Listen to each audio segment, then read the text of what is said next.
The Umbrella Argument. Defenselessness. This is a story about the awake explorers, whose 16th awakening adventure begins with a simple disagreement that quickly becomes much more important than it deserves to be.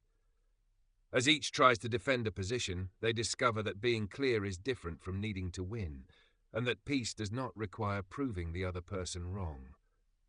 The two awake explorers stood outside a café watching rain pour across the street. They had one umbrella. The male explorer opened it. "We should take the river path." The female explorer shook her head. "The Market Street is shorter. The river path has less traffic. The Market Street has covered sidewalks. The river path is quieter. The Market Street is faster." They stared at each other. The rain continued. He said, "I checked the map. So did I. My route is better." She raised an eyebrow. "Better for whom?" "For getting there." "That is generally the purpose of a route." He sighed. She crossed her arms. Within 30 seconds, they were no longer discussing streets. They were defending identities. He was the practical one. She was the adaptable one. He felt dismissed. She felt controlled. Neither wanted to say that out loud. The female explorer's smartwatch vibrated. "Course correction. You can be clear without turning your position into something you must defend." She looked at the message. The male explorer noticed. "What does it say?" She hesitated. "That I am completely right," he laughed. "Very advanced watch." She showed him. He read it, then looked toward the rain. "So which route do we take?" "I don't know." "That is new." She smiled. They stood quietly. A bus splashed through a puddle. The male explorer finally said, "I think I stopped caring about the route 5 minutes ago." "What did you start caring about?" "Not being wrong." She nodded. "Same." That admission changed something. Neither had surrendered a preference. He still preferred the river path. She still preferred the Market Street. But the argument had become lighter once they stopped using it to protect themselves. He opened the map again. "The river path is 14 minutes. She checked hers. "Market Street is 12. He grinned. "You win." "No, mine has construction, so I win." "No." They laughed. "What if," she said, "we choose based on where we actually want to walk?" He looked toward the river. She looked toward the market. Then both looked at the rain. "Taxi?" he asked. Excellent spiritual solution. They ordered a rideshare.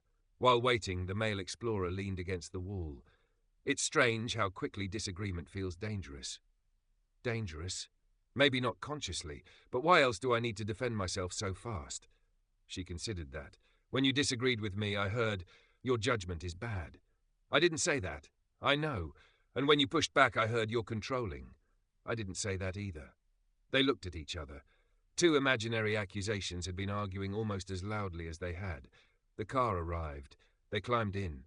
Halfway across town, traffic stopped. The driver turned around. "Road closed ahead. I can take the river path or the Market Street."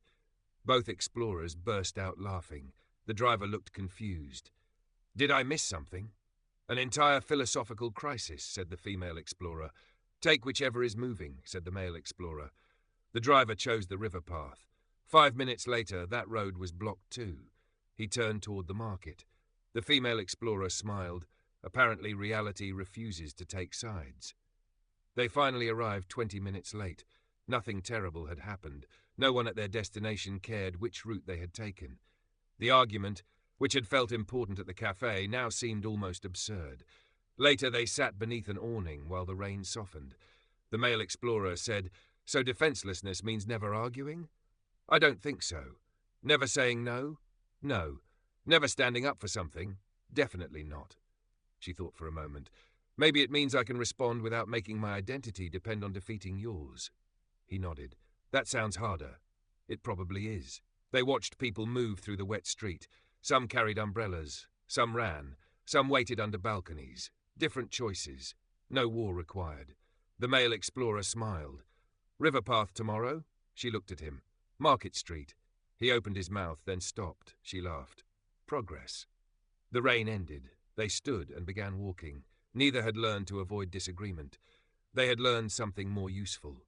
A difference of opinion did not have to become a defense of self. And sometimes the strongest position was the one that did not need armor.